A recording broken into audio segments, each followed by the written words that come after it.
Welcome back, guys. I'm your host, Professor Failure, and today we're going to be doing the O.J. Simpson case. Now, this is a very well-known story about a football player who was accused of killing his wife. So, I guess we should get started. Also, before we do that, please like, subscribe, turn on those post notifications. That way you can see all of our new videos. Now, let's begin on the O.J. Simpson case.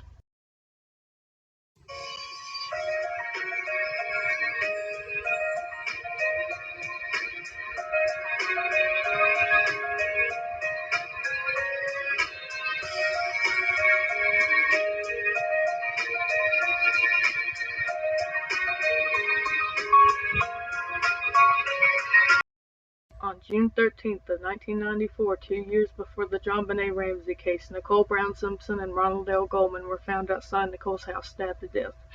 And may I just be the first person to say, wow, what a great way to start a video. Now, a lot of people might think that Nicole was cheating on O.J. Simpson, but no, they were actually divorced and were living in two different residences, but they did both live in Los Angeles. The bodies were found by two neighbors. They saw them because Nicole's dog was making a ton of noise at her house. But the thing I have a problem with is that Nicole's neighborhood was so tight and all the houses were really close together, and it's hard to believe that no one heard the screams that probably happened that night. But enough of that. Let's go back in time a little bit. On June 12th of 1994, Nicole and other people went out to dinner, and Nicole's sister called the restaurant because her mother left her glasses behind.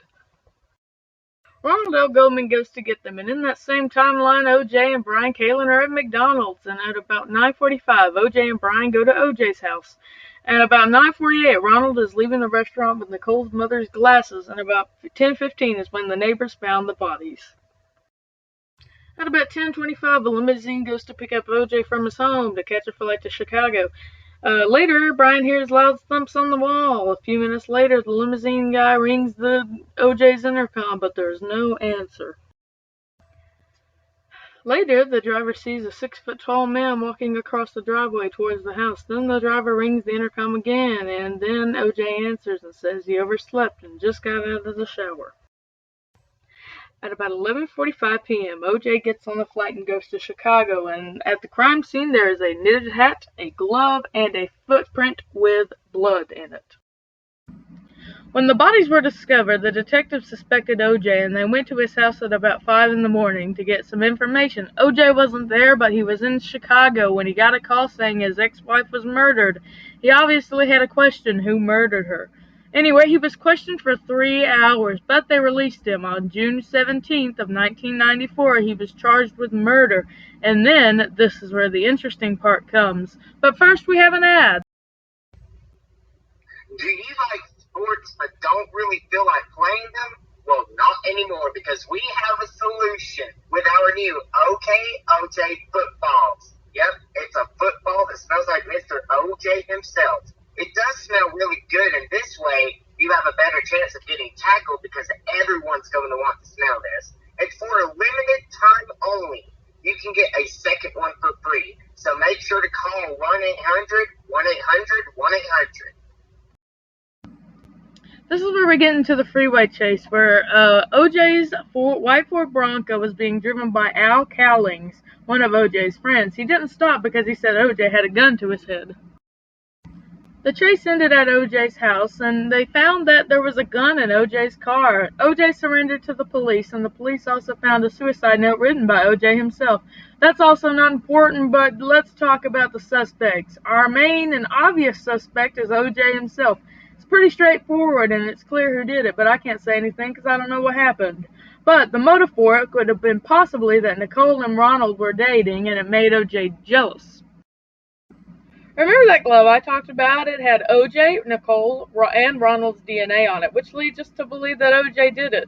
There's also another glove that matched it at OJ's house.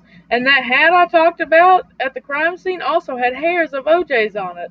There's also a ton of other evidence that shows that OJ did it, but it seems obvious now. There was also a book written by OJ, and it talks about what if he did it.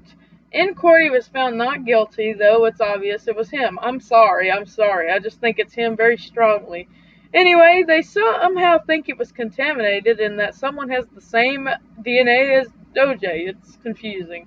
Anyway, they had OJ try on the gloves and they were too small. The second suspect is Glenn Rogers, who confessed to the murders, and the third suspect is O.J.'s son, Jason Simpson, who had also recently attacked his boss with a knife and also had attacked two former girlfriends. And ladies and gentlemen, that's the O.J. Simpson case. O.J. Simpson is currently on parole for robbing a bank, and that case is still unsolved till this day. And everybody, that's the O.J. Simpson case. Like I said, it's still unsolved to this day. No one knows who did it. It's the most solved and unsolved case at the same time.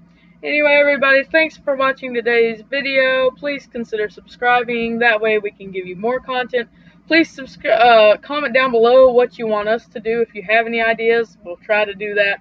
And everybody, that's the end of the O.J. Simpson case. I sure hope you enjoyed today's video. Please subscribe again. Everybody, that's it for today. Please come back in a few weeks for the Hindenburg Disaster. Bye-bye.